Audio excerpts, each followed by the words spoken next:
Good afternoon, everybody. My name is John Hamry. I'm the president here at CSIS, and I want to say a hearty welcome to all of you who are in the room.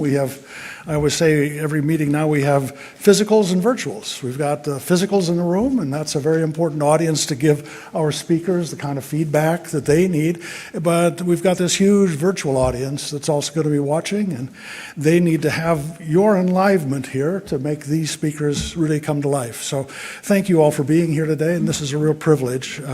I was very surprised to learn about this initiative that Chairman Turner has created. He calls it Beyond the Skiff. And I think it's an absolutely fabulous thing because, you know, every other committee in the Congress establishes its legitimacy and its credibility with the American public because they do things in open. They do open hearings, and the markups frequently are open. They go to the floor and it's open. It's been very hard for the intelligence committees because, you know, their work naturally has to be done in confidence, but it's hard for them to establish. They are our representatives acting on our behalf on some of the most important matters of state, and yet they can't talk about it as much. And so this initiative that you've begun, Chairman, is really astoundingly important. And I know that it's a matter of getting some exposure to new ideas, but it's really building the legitimacy of the committees. And I really commend you for it, Chairman. It's really been astounding. You know, the chairman has been active. Of course, he's been, I think, 6 years you've been chairman. Well, you were on the committee for that, but he's recently become the chairman, and it's been a strong leadership. He's dedicated his entire time in the Congress to national security. And it has been that leadership that we've seen in many different ways and many different times, and I'm very grateful for that. I should just say a word that we also have French Hill, Congressman French Hill is with us. He's vice chairman of the House Financial Services Committee, but he's on the Permanent Subcommittee for Intelligence. And so it's his role here today. He's bringing these two things together to explore a very important question. Where is China's economy really heading? What does it mean? How do we understand it? How credible is it? And this is going to be a very important conversation for the American public. And again, it's emblematic of the leadership that Chairman Turner has given to the Congress and to the country by creating this series, and of course his stewardship of the committee. He comes from, he represents the 10th District of Ohio in the Dayton area. He was mayor of Dayton for 8 years. And as I said, he's been in national security his entire time that he's been in the Congress. So would you please, with your very warm applause, welcome to the stage the Honorable Mike Turner.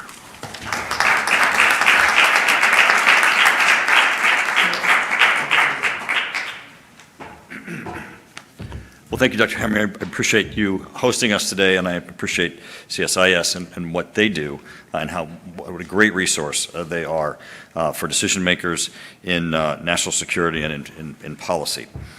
This Beyond the Skiff, as you were just saying, Dr. Hamry, is very important to our committee. When I was chosen to be chair, we were given three tasks. One was to return the Intelligence Committee to national security.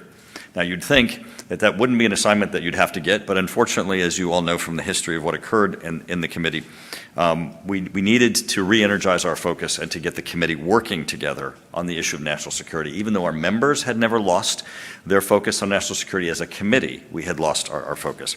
Secondly, was to get the committee working together on a bipartisan basis, and I want to thank my ranking member, Jim Himes. I think we've been able to accomplish that on all levels. Our members are working together on a bipartisan basis, and of course, that's important to do because our adversaries have no partisan issues before us. So being able to work together helps us to contribute to overall to our nation's security. And the third thing was to open up the committee, open it up to Congress, make certain it's a resource that members, that chairmen and ranking members who have portfolios can come to the Intelligence Committee and receive intelligence as necessary for their policy-making decision, and also then to open it up more to the think tank community, the academic community, make certain that we're reaching out so that we have actionable information to be able to formulate our strategic plan, to be able to work together, and then also to inform of the work that we're doing. As Dr. Hamry was saying, so many times we work in a classified session so that down in our SCIF, our classified components, and no one gets to hear or see the work that we're doing. But here we get to engage directly with policymakers and those that contribute to the academic world so that we can take that information with us and back into the work that we're doing. This is the first Beyond the SCIF for this season. We try to do them at the end of the year where we're formulating our strategic plan for the next year, but also we're looking retrospectively at the work that we've done. French Hill is graciously hosting this first one, and I appreciate, French, that you are doing that. He has studied economics in Vanderbilt. He served on the Economic Policy Council with George H.W. Bush. He was the Deputy Assistant Secretary Treasurer under George Herbert Walker Bush. And of course, as Dr. Hamry said, he's Vice Chair of the Financial Services Committee. What's exciting about our committee is that each member that comes with a different perspective contributes to our ability to take intelligence and focus in a national security area. French Hill's financial services, his economics background really allows us to dig deep on some of the issues that we might not otherwise be able to, and I know that's part of his effort today, and I greatly appreciate it, and I want to introduce and turn it over to French Hill. French, thank you.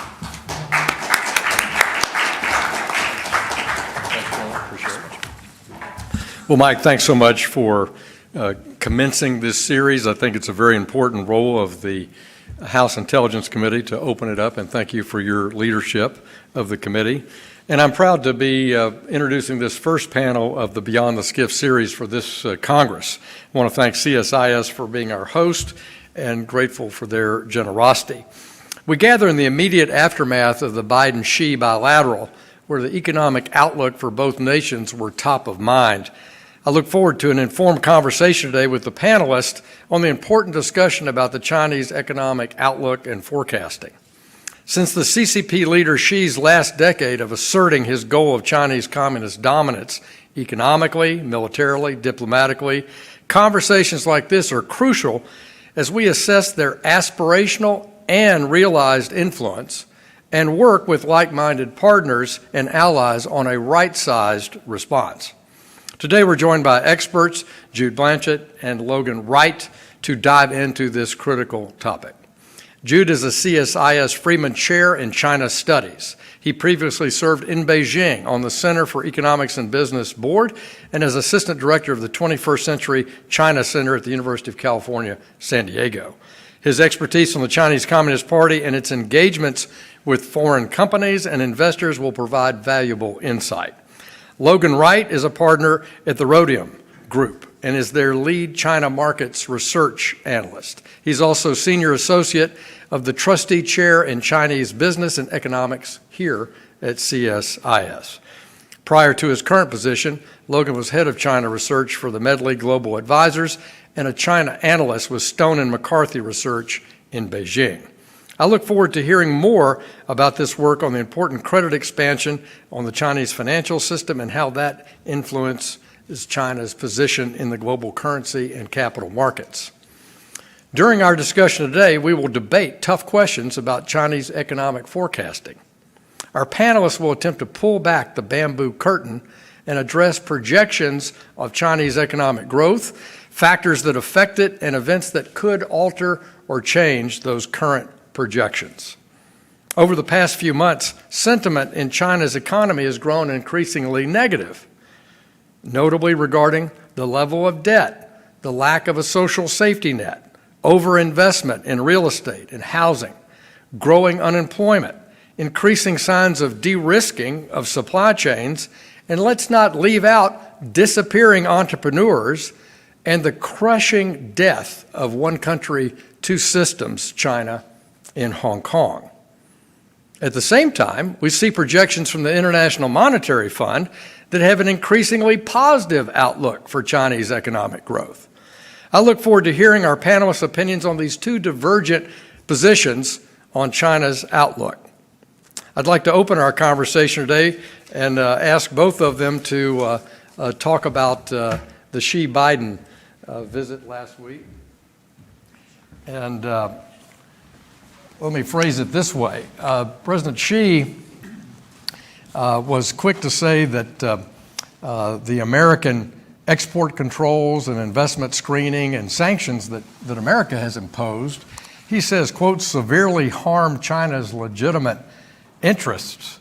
But many, I think, here in the United States would argue that 30 years of intellectual property theft and a whole variety of China's own export controls and economic intelligence gathering and infiltration and technology probably have hurt our legitimate economic thoughts. So what were your takeaways? Let's start with you. What were your takeaways from the Xi-Biden meeting last week? Sure. Thanks, Congressman, and thanks to everyone for attending, both in person and online. Appreciate the opportunity. What I was struck by in all of the media coverage was just how much China's structural slowdown was a key part of the narrative going into the meeting itself. That, virtually every single story that was discussing the summit was talking about how Xi was entering from a position in which he had to defend China's economic record. And we haven't seen that before, and it's ironically belied by China's own growth statistics, which still say that China was going to be on track for achieving their targeted growth rates. I don't think that's the case. That's happened over the course of this year. But it just shows how much the actual conversation, I think, has changed around China's economy in general. Speaking to the investment restrictions that are in place, I think it's an important precedent that the administration has set with the outbound investment restrictions to say that foreign direct investment and controls on foreign direct investment imply a certain degree of technical know-how and involvement that in advanced technologies that are going to define sort of the force multiplying technologies of the future, that there are good reasons to be cautious about that. But there's a broader story that sort of underlies that I think is also present at the meeting, which is that we all assumed over the last decade and a half that China would gradually converge toward global norms of behavior in economic and to a certain extent in political realms. Not that anyone thought that the CCP was going to democratize, but that the system would become a little more open, a little more pluralistic over time, a little more liberal in terms of the media environment domestically, even when it comes to economic, when it comes to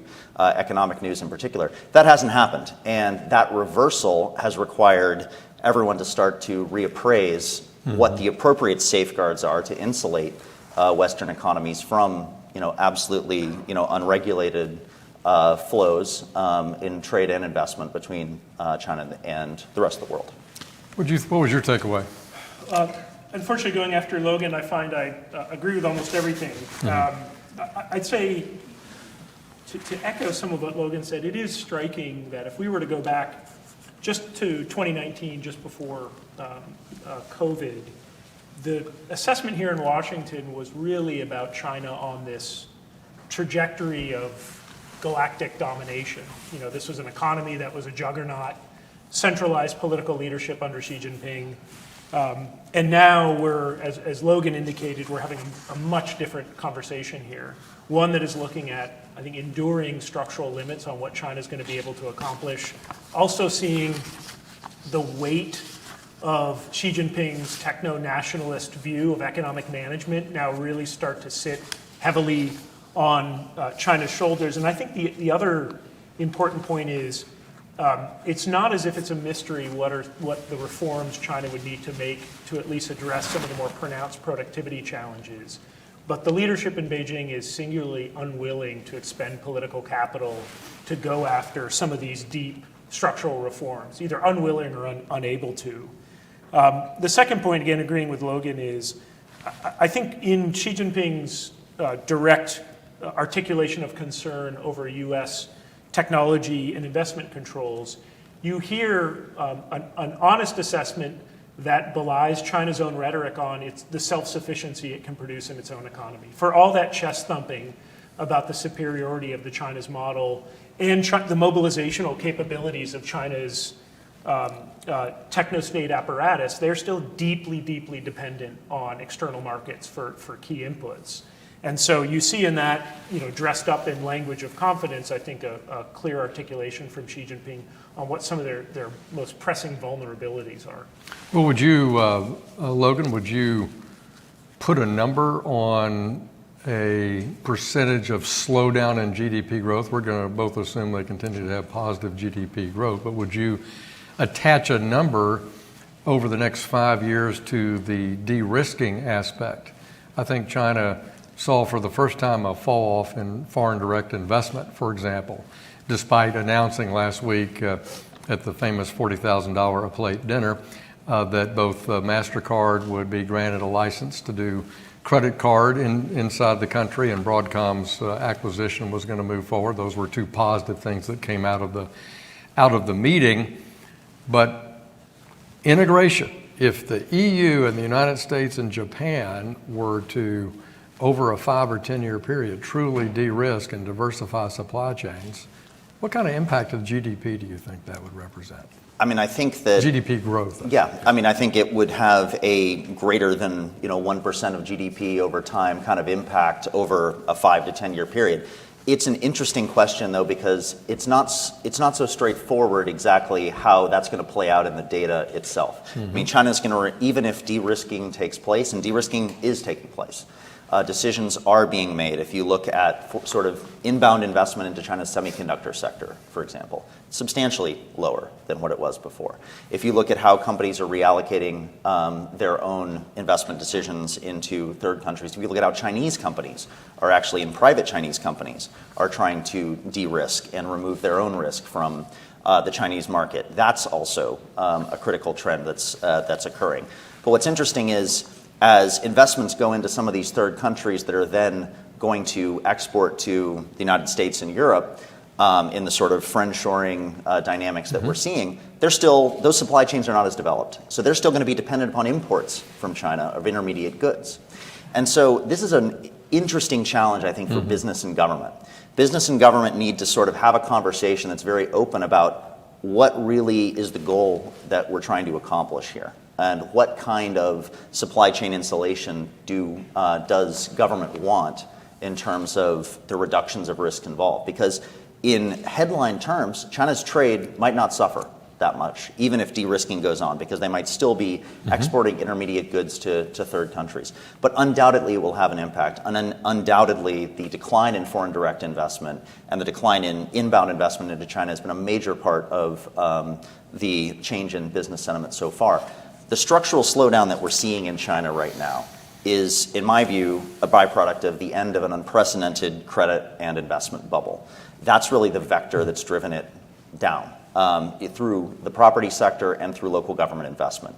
The foreign investment component is important, but it is not really the key driver. Well, let's hold on that, but Jude, pull the string a little bit on this.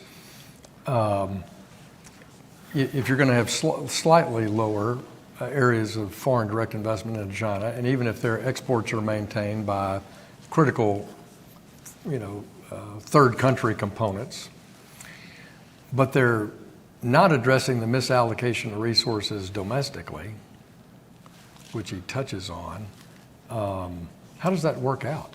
I mean, how can you deny that you don't have to make those changes? And so what's your view on that aspect of it? So overinvestment in real estate, Logan just noted. I would suggest that the $1 trillion or so allocated in Belt and Road around mostly the global South would not be a A-rated set of credits. I think they're going to have some repayment risk there, although they were done strategically. There's no social safety net, high youth unemployment.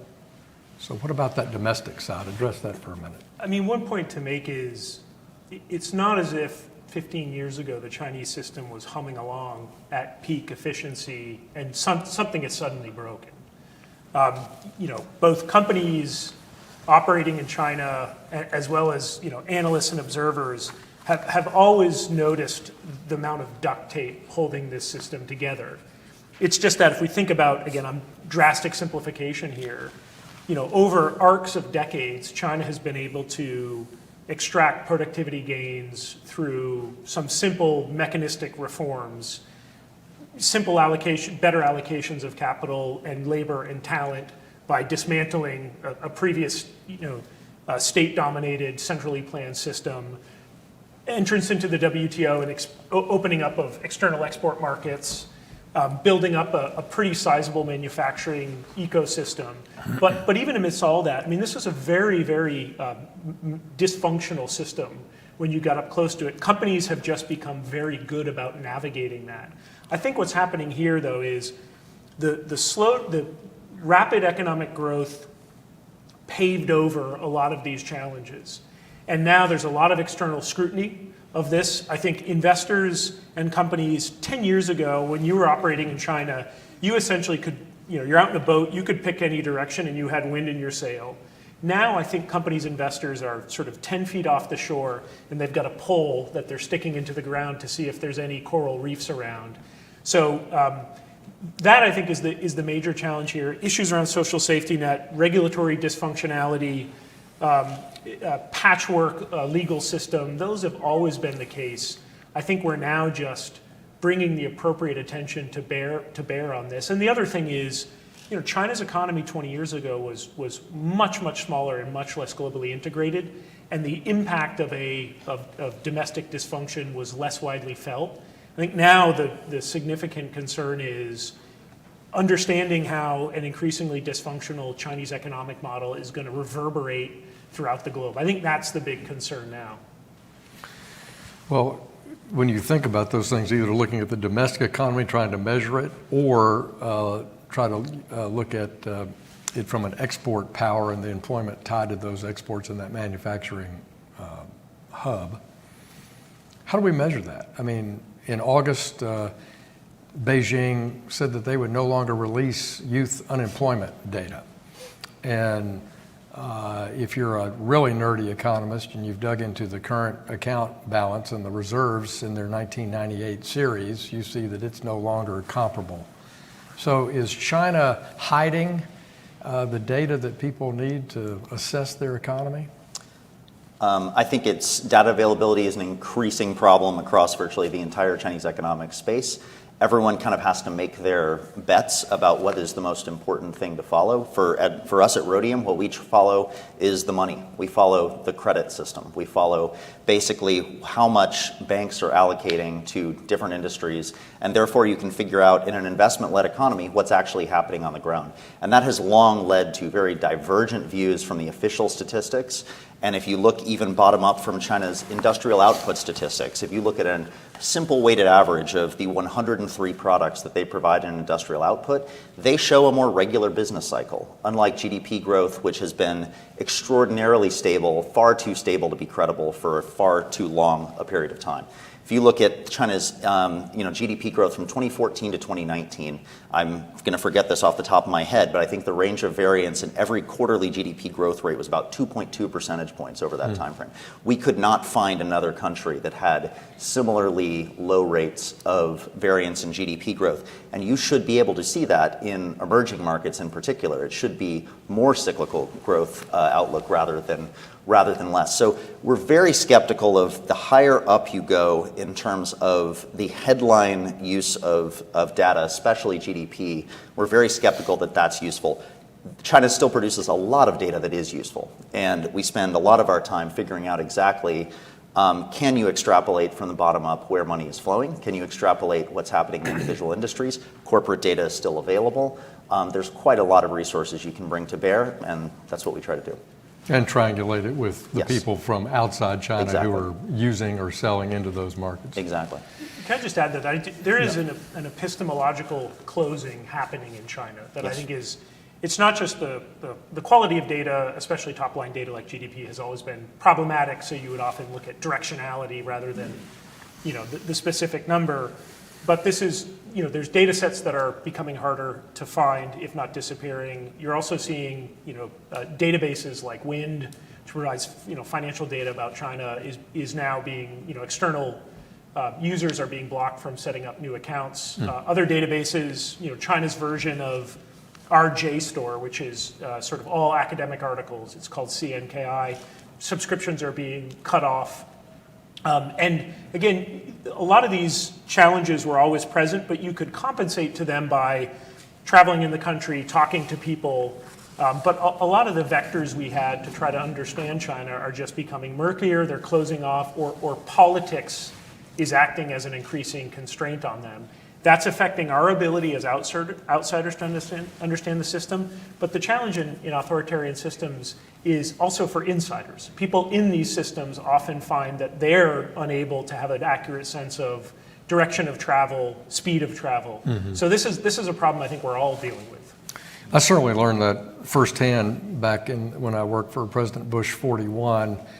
One of my assignments was when the Berlin Wall fell, was coordinating U.S. economic policy assistance to the central banks and the finance ministries from Poland down to Bulgaria. And as a capitalist and as a banker in America, it was so disconcerting to recognize that the banking system is essentially part of the budget, meaning central planning produces goals, and that money flows through those state-owned banks out to the state-owned enterprises and the non-state-owned enterprise sector as an allocation mechanism. And therefore, there was no transparency to it. And it was also very hard to convert people to a market economy. But you mentioned authoritarian impact on that, and I was looking at a few days ago, University of Chicago in 2021 study by Professor Martinez there, who wrote that authoritarian economies overstate GDP in his modeling by some 35%. And that's sort of the impression I had from my own personal experience in Central Europe. We have that risk in China as well, I take it, from this discussion on statistics? I think it's, especially in the last 2 years, it's quite notable. China's having a structural slowdown. As I said, I think this is the byproduct of the end of an unprecedented credit and investment expansion. But we're all just debating about how severe that structural slowdown is. And if you believe the official data from Beijing or from some of the IMF forecasts as you cited, you're talking about a slowdown from around 6 to 7% growth to around 4 to 5% growth, 4 to 5.5% growth in the future. That's not that severe at all. We would argue it is a far greater discontinuity because the property sector was responsible for 20 to 25% of China's economy. It has been cut more than in half in terms of its overall size. New starts are down over 60% from their peak. Sales are down 60 to 65% properly measured. It will probably equilibrate somewhere at around 35 to 45% of its previous size. Nothing has replaced that, a full 20 to 25% of GDP. Local government investment is similarly large, about 14 to 15% of GDP right now. It's not going to be a reliable source of growth in the future. So if you look at 2022, for example, when China was subject to extensive lockdowns, widespread controls on movement and activity. I mean, at one point we were tracking freight volumes and we were finding that nationwide freight had collapsed by more than half. In the worst of some of these restrictions around the Shanghai lockdown in April and May. And these are enormous discontinuities in economic activity. There's no plausible argument in my view that China's economy really grew in 2022, despite the fact they posted 3% growth. We think growth was negative. We know investment growth was negative from the property sector, from construction activity. Consumption growth, they even stated was negative. And so the question, yes, there's a marginal source of growth from net exports, but that's a huge difference. And this year, similarly, there has not been a recovery to anywhere close to pre-pandemic growth rates. The stated growth rates are 5.2%. We think it's far lower than that. Well, using the Eastern European comment and the mirror image of the overinvestment in property in China, you look at banking assets as a percentage of GDP, and they'd be 3 to 4 times America's banking assets as a percentage of America's GDP, something in that range, maybe more. And higher in absolute terms. Yeah. I mean, I think they'd be far larger because U.S. bank assets would be probably close to about 100% of GDP, if I recall.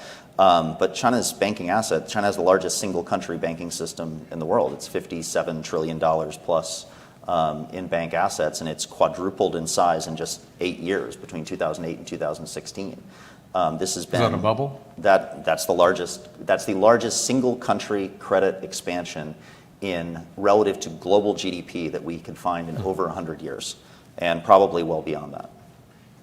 I was just going to say, speaking of the mirroring comment, I was just going to say that one of the challenges of making comparisons is just that China's banking system is a fundamentally different animal than Bank of America, right? So these are political actors, as you mentioned in the Eastern European context. And this is exactly what Chinese state banks are designed in part to extract resources and channel them and ensure that they're being channeled towards state priorities. The second comment I was going to make on GDP is I also think comparing Chinese GDP to US GDP also just qualitatively doesn't make sense because these are measuring we care about US GDP growth and Chinese GDP growth for different reasons. And I think increasingly looking at Chinese GDP to tell us something meaningful is that space is diminishing. You know, we look to US GDP growth as a proxy for health of the consumer, health of the private sector. That's not what we see when we look at the Chinese GDP. So if Chinese GDP at an official level, let's say it drops down to 4%, what is that telling us besides that there is a slowdown? I think that's where looking at more micro data is important. Looking, as Logan has done a lot of work at, looking at local government finances, you know, looking at income growth. These are far more meaningful than I think nowadays looking and saying that Chinese growth is going to be about 5.5%. I don't know what that's telling us. So how do you assess this IMF forecast, which is 5.4% for next year? Their written justification is the revision is the implementation of new economic policies and stronger than expected growth in the third quarter of this year we're in, 2023. It just doesn't sit with where you may not dispute the actual top line GDP number, which you've just said isn't particularly valuable anyway. But how do you think the IMF turns and has that kind of optimistic view? I think first, I mean, just caveating, we'd have to ask the IMF exactly what they're thinking here. But I think what they're trying to do, if you press them, would be they're trying to predict what Beijing is going to publish, not what the actual growth rate is. I'm not exaggerating. I mean, I think there was a revision. They've undergone 4 revisions so far this year of the 2023 growth rate. And I'm not sure what a revision now of what the 2023 growth rate is really serving. Their medium-term growth forecast is closer to 3.5%. For China, and that reflects the lack of reform. And I think that's a far more defensible position from where we are. But in general, it is not especially over the last 2 years with the kind of dislocations in China's economy that we've seen, it's not a realistic story, I think, to argue that it's been closer to continuity over time, nor I'm not sure anyone's really well served by forecasts that are just trying to predict how Beijing is trying to message this externally. Because I mean, this is the great irony of 2023 in Chinese economics.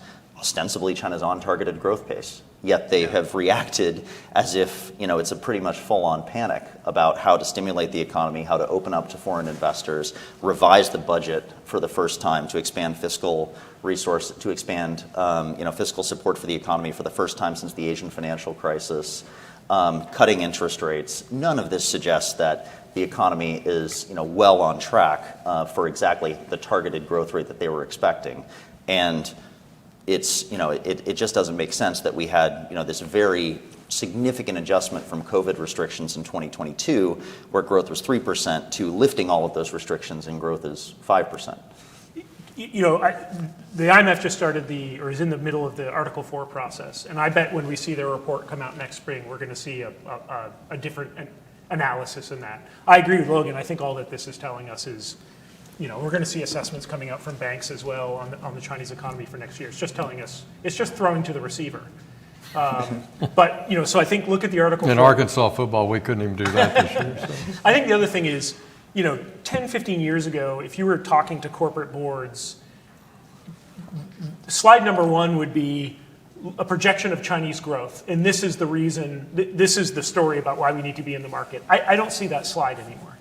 Yeah, and that slide would have included that it was going to overtake American GDP by 2030. So we're not anywhere on track for that. And companies just no one uses that as a selling point for why you need to double down on China.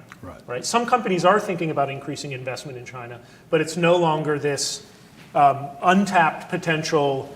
Growth is going to be 8% over the next few years. I just think in a fundamental sense, looking at Chinese GDP is not remotely as meaningful to investors and companies as it was 10 or 15 years ago for the right reasons. Plus, I've always been concerned as an investment person, investment banking background. You have a bad legal system. Every investment in China is now a national security investment by their own dictate of their own law, that they have the right to treat every investment in every company as important to their national security. not sure I want to own their currency, not convertible. So legal system, threats to your own ability to operate in the country with no, knowing what the rule book is, and currency problems. So do you see that being addressed by any of these economic policy changes that they've asserted? Really, the meaningful addressing of those? Yeah, again, in some sense, the exact institutional makeup of China is not the story, because the exact institutional makeup has always been bad. It was signals you were getting from the leadership and also play space for local level Chinese officials who are incentivized to basically be bringing in investment. I think what has happened is the incentives for local level officials to be focused on growth is fundamentally changing because the administration under Xi Jinping has a much greater, clear security focus. So now again, the tide is receding, and we're left to see this thing in all its glory, and we're seeing just how dysfunctional this is. And I agree with you. I think arguably one of the most important changes that has occurred at a policy level in Beijing over the last decade is the institutionalization and the build out of an administrative state that is focused on national security, which has no fixed definition, and so is just now become, I think, this amorphous, very subjective conception that cultural issues are national security issues, ideological issues are. And in the business world, we've seen this over the last year or so with investigations of U.S. due diligence firms, exit bans of entrepreneurs and business executives. That to me is one of the more fundamental changes. Is companies always used to say, look, bad institutional system, but we have some sort of mental map of where the play space is.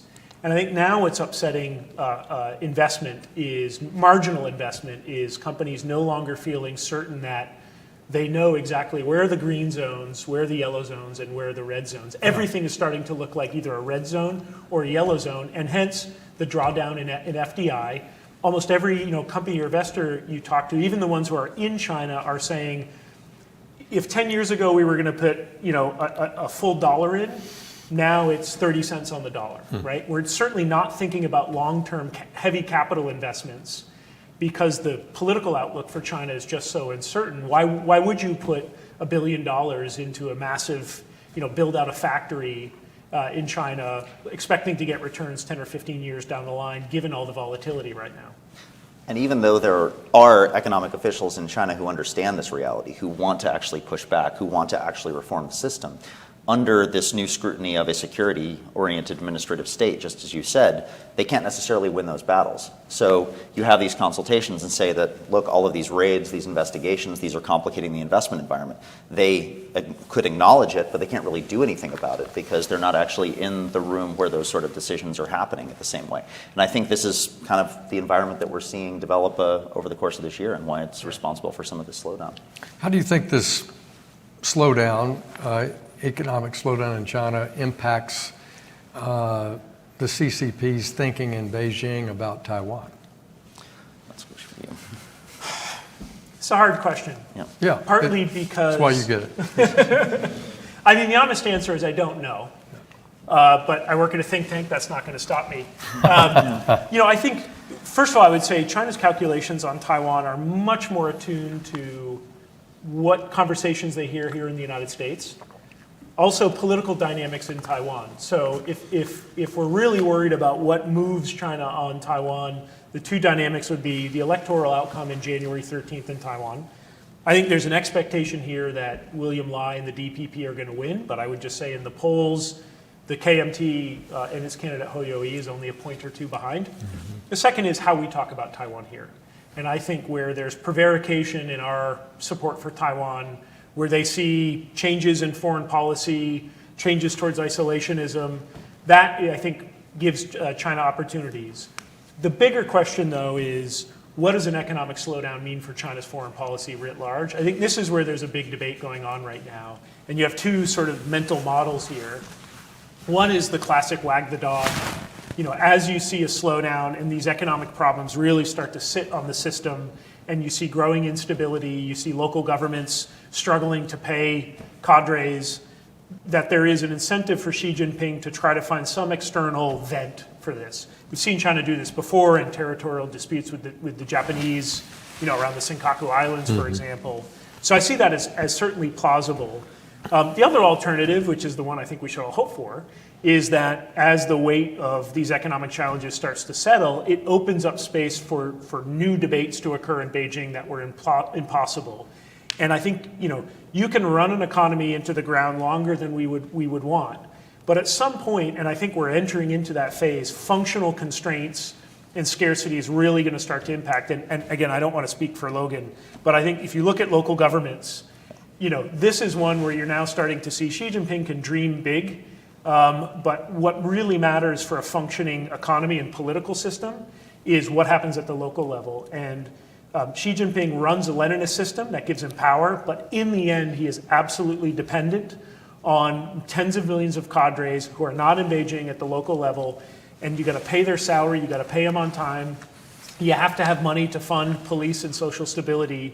And I think the question is, as we look out the next 1, 2, 3, 5 years, do those problems at the local level start to change some of the conversations at Beijing? It doesn't mean liberal reform. It doesn't mean the third plenum of 2013 is going to come back, but it might mean some new thinking about how does China boost fiscal capacity. Yeah, it means you can't be closed off to the rest of the world. It means you have to continue to welcome in foreign investment despite all of those concerns. It means you have to make the security people need to potentially make concessions in order to facilitate that. So, I think those are some of the hard constraints China faces. The problem they have is that they have the largest single country dollar money supply in the world and a historically closed capital account.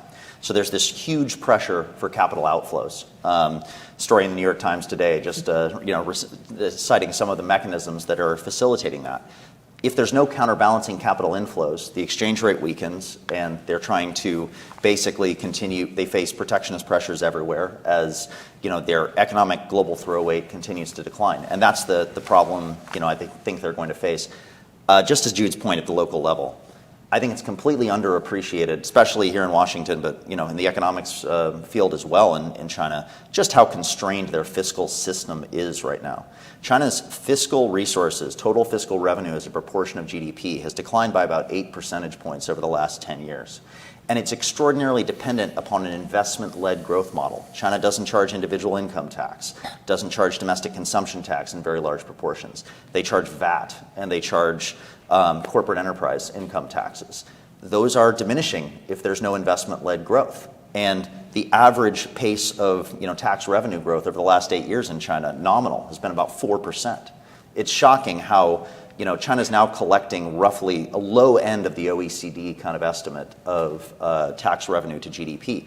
Those constraints are going to bite. It means that trade-offs are inevitable. They're inevitable domestically, but they're also going to impact, I think, Chinese foreign policy, as well as you just don't have the same wherewithal to be as profligate as what China has done in the past. Well, they've been profligate, and they're not taking care of the home front, is what I'm hearing from you. So do you see a shift away from the tremendous resources that are being spent to project power around the world through bad loans to poor countries, or all the, hundreds of billions of dollars going into defense expenses, obviously? I think those trade-offs are going to bite. The debt renegotiations that are going on right now, the fact that so many of China's external loans, we could count $78 billion just since 2020 in Chinese external lending that is being renegotiated or has been renegotiated or is in renegotiation processes. This is a huge opportunity for the United States. It is a huge exposure for China precisely because they've historically been a source of capital to the developing world.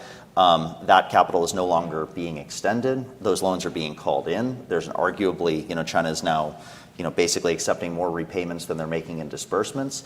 And these countries in a rising dollar world and rising interest rates need debt relief. And there need to be, this is at the center of a lot of this diplomacy, there needs to be, something that I think Congress can do proactively is offering solutions for private sector, for these countries to have access to private sector lending in ways that do not depend upon Beijing finally coming to the table with substantive concessions?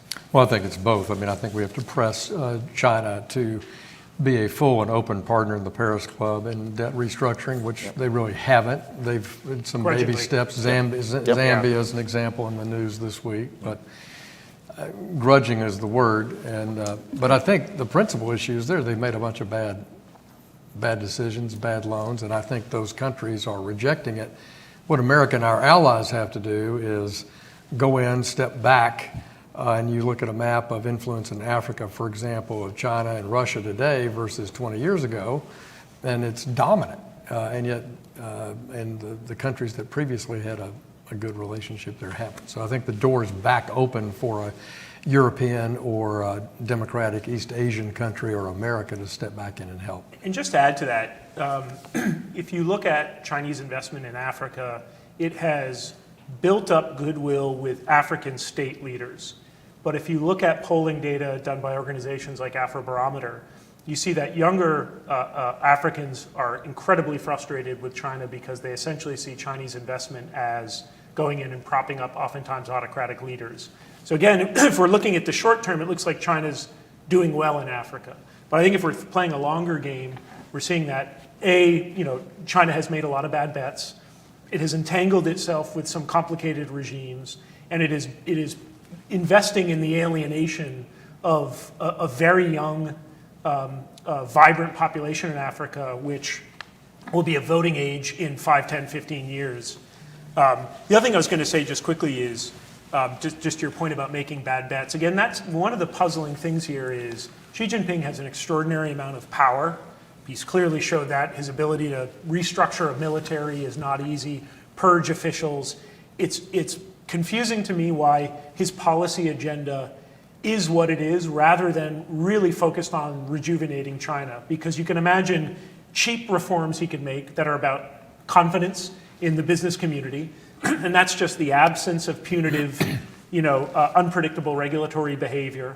You then think about if he is going to expend political capital, it should be on tax and fiscal reform, right? Rebuilding the fiscal capacity of the Chinese state. And then it should be long-term investments in China's human capital via education and also boosting innovation. Almost none of that is on the table for Xi Jinping. And it's bewildering. And I think part of it is he is trapped in sort of a great power nihilism where he's trying to build up the country for conflict with the United States and making dollar investments in all the wrong things. He's trying to expand China's influence abroad, but that's how it got them into a Belt and Road debt trap where, I think China's the one trapped in Belt and Road oftentimes rather than the other way around. But they went and splurged in 2015, 2016, where you had massive Chinese conglomerates buying bowling alleys in Poughkeepsie, New York with, scarce, US dollars, scarce FX. And then I think China woke up in about 2016 and realized all the bad bets that Chinese corporates and SOEs had made and is trying to reel it back ever since then. But this is not, a lot of these structural headwinds we're talking about are not insoluble. It's just that the policy apparatus under Xi Jinping is looking in entirely different directions. Well, it's opaque to me what their economic strategy is, and I think you've outlined that very well. And I cite this Taiwan saber rattling. You've got 80% of a lot of global goods pass through the Taiwan Strait. You have Taiwan, South Korea, Japan, the United States as the largest investors in China, plus the EU, all do collectively. And all that stops if there's any military action across the strait, which produces an immediate global depression, not a recession, with the epicenter of it in China. So this is just your assessment, do you assess from your work in Beijing all these years in studying it that the CCP says, yeah, well, that's worth it to do that? Because obviously it's a nonsensical for any rational thinker or any Western thinking business person. So how do you, and do they view, part two of that is, do they view the breaking of their treaty with the United Kingdom and asserting control of Hong Kong is a big success story for them? Answers on Taiwan are ours in themselves, but I would guess, my theory of the case on this is I think China recognizes that the use of military force to take Taiwan would be existentially costly. One of the reasons China is saber-rattling is to try to establish its deterrence. I think China understands that the credible threat of a military invasion is the very foundation of its deterrence, to try to both shape events on Taiwan and to try to keep us in the wings. I think China feels like its gray zone strangulation strategy is, A, it's the only one it's creative enough to think of, but two, I don't think it thinks it's broken. And again, keep returning to, ultimately the goal for China is to compel Taipei to enter into political negotiations over reunification. So Beijing is thinking, how do I create the conditions for that? I need to convince Taipei that it is alone, isolated, and nobody is coming to help. And that's where events around Taiwan are important. That's where political discussions in Tokyo, the United States, Canberra, Seoul are important. That's where finding ways to deal with gray zone is important, because we need to show China. It's hard to convince the Chinese that we're going to be there if they invade, if we're not willing to expend resources to deal with them at the lower end of the escalatory ladder, which is exactly where we are now. So I think they know that an invasion would be costly. I think it's their last option. I think they feel like they've got a toolkit right now that they can continue to use. And I think their view is supporting the United States is not enduring and permanent. And in fact, you're seeing a potential United States that's going to be distracted by multiple theaters, and that will open up some options for us. Logan? And just speaking about the Hong Kong question that you asked, I mean, I think I was in Hong Kong and lived there until the middle of last year, actually. So watched the entirety of the aftermath of the 2019 protests, the national security law in 2020, and the impact that's had on the business environment. The more alarming thing, I think, is that those developments reflect this change in the balance of economic technocrats versus security forces in Beijing. We have these debates on whether we think that there's a balancing of those two objectives. In the Hong Kong case, I'm not even sure that the economic technocrats were ever even in the room to make those decisions. I think that this was a reaction essentially to the 2019 protests and the political challenge they represented. The security forces essentially dictated the response. And if there were economic costs to be borne from that to China's medium and long-term future, clean them up later was kind of the attitude. And so I'm not even sure that there has been the kind of retrospective, was this worth it or was this a good balance to the security forces? Yes, there's no longer protests. So therefore, they have demonstrated their success. To the overall balance of the quality of life in Hong Kong, the impact on China's diplomatic relationship, and the longer-term impact on opening to China's capital markets, and the impact that had on inflows into China. I don't think anyone's, I'm sure that there are those in Beijing that are making those assessments, but I don't think they're very public at this point. Let me ask the staff for guidance. Are we going to take questions from out and about? Good, thank you. And also help me on the time. So let me turn to some online questions and some in-person questions. First one online. How easy or hard is it for Western countries to extricate themselves from China? What does reshoring, nearshoring look like for the U.S. and European allies? I don't think there's a single answer to the first question, and I think this is where the conversation on decoupling, de-risking is fraught and challenging. De-risking is a verb, not a noun. It's a process rather than a destination. De-risking is everything from companies, again, having marginal drawdowns in ordinarily planned investment into China. This is thinking about moving money that's dedicated for China to destination ABC. For some companies, de-risking, though, is being all in on China and essentially creating firewalls. So you're in China for China, and you're creating distinct, separate data ecosystems. That way you don't have to deal with any of the nonsense China is putting in place on, cross-border data movement. I think I think what we're realizing is companies and investors are becoming more cautious about China, but many are still addicted to China. And the reality is, if the three of us decided right now we wanted to start a business manufacturing widgets, we could have them coming off assembly lines tomorrow in China. And at scale. There's not many other countries that can do that. This is the promise of, or the hope for something like in India, but people who focus on India know that we're a ways away from that. So, and even in this declining, China, you still have lots of headroom growth for companies in very specific sectors. You mentioned, license liberalizations in financial services and payments. One of the reasons you got a lot of CEOs to pay $40,000 to be in the room, especially the financial services CEOs, is if you're thinking about dealing with the real estate challenge, that's really an asset management challenge. That's finding other places that Chinese consumers can put wealth where they can get asset appreciation. And it's one of the reasons that that sort of financial services is probably a bright-ish area in China, one of the few areas where China's thinking about liberalization. So de-risking is real, it's happening, China's paying a price, but I often think, I at times think we can overstate the price and underestimate just how reliant many companies are on China. Okay.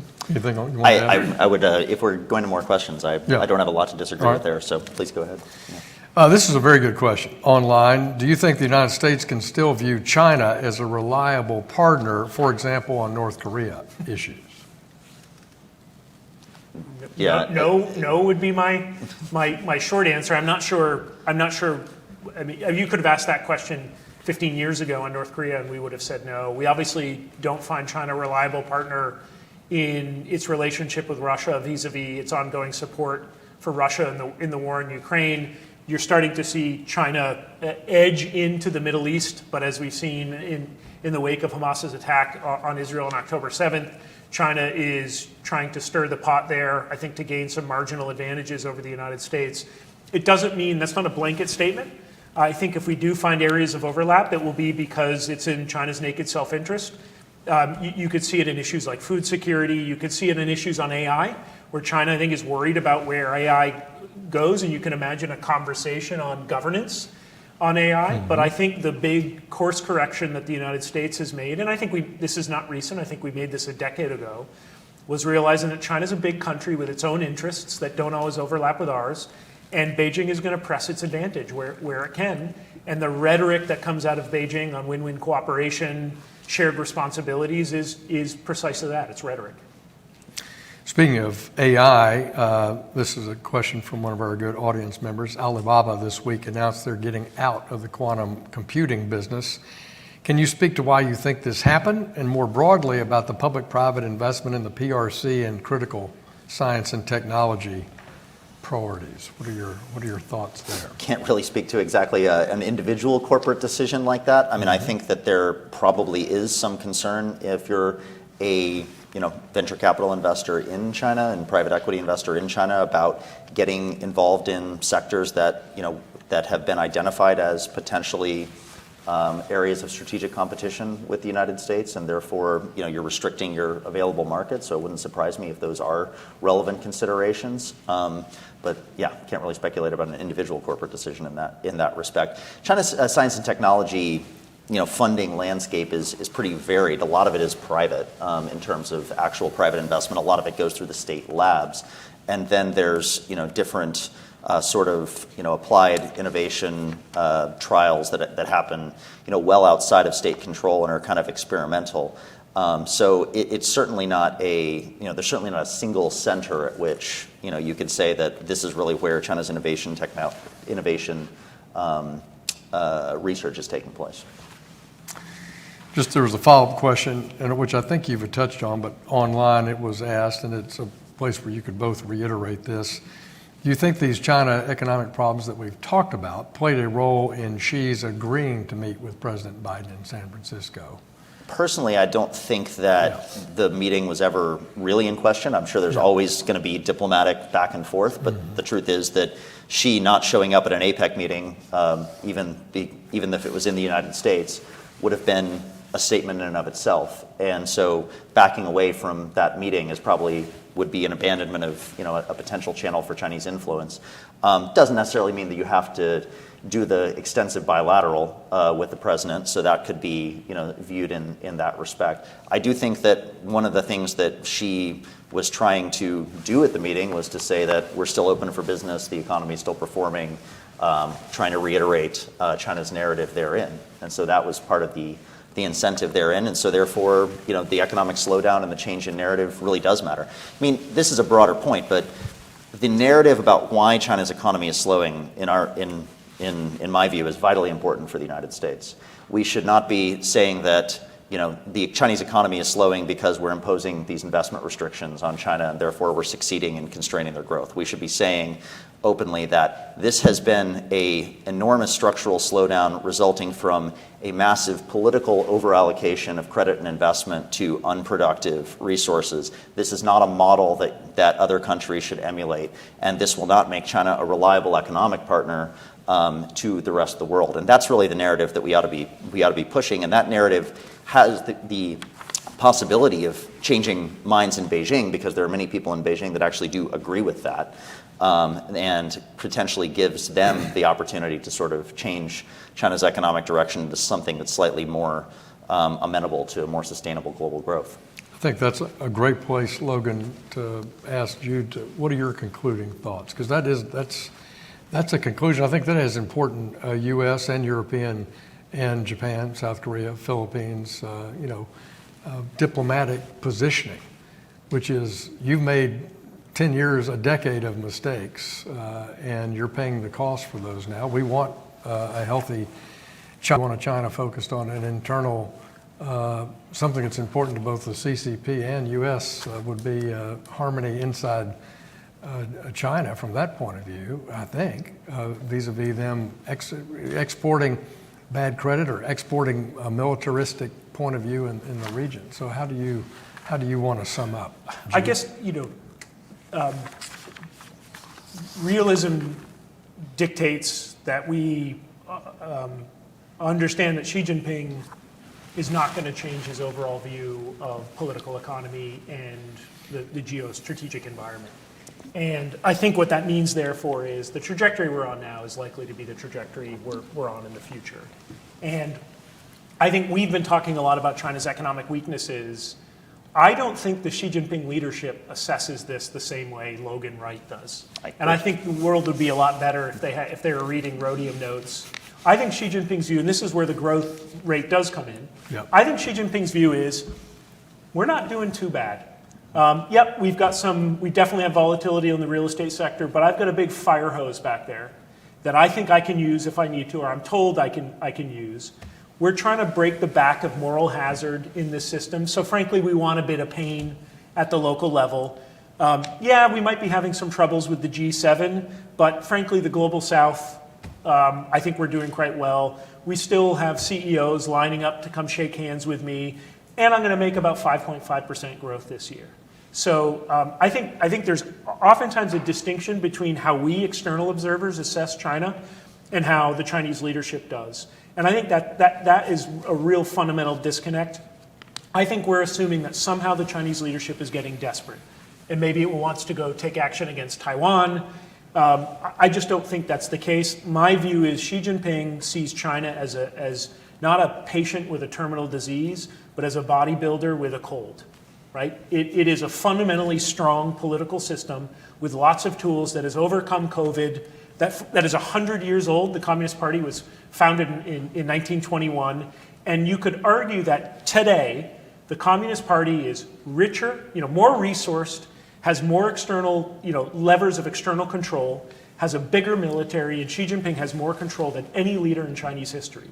So I think part of this is where we're going to start the clock and how far we're going to zoom out. I think they are confident, and that's probably one of the dangers that we'll have to deal with.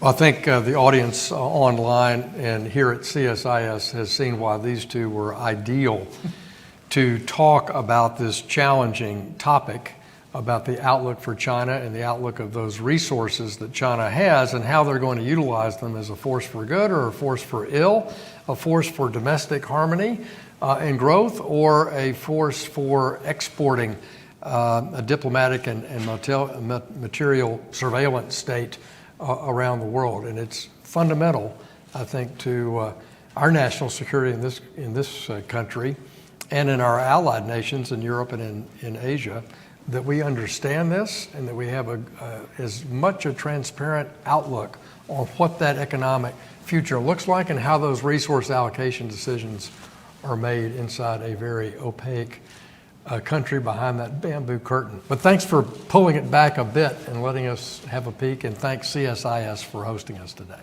Thank you. Join me in a round of applause for ours. Appreciate it. You guys are great.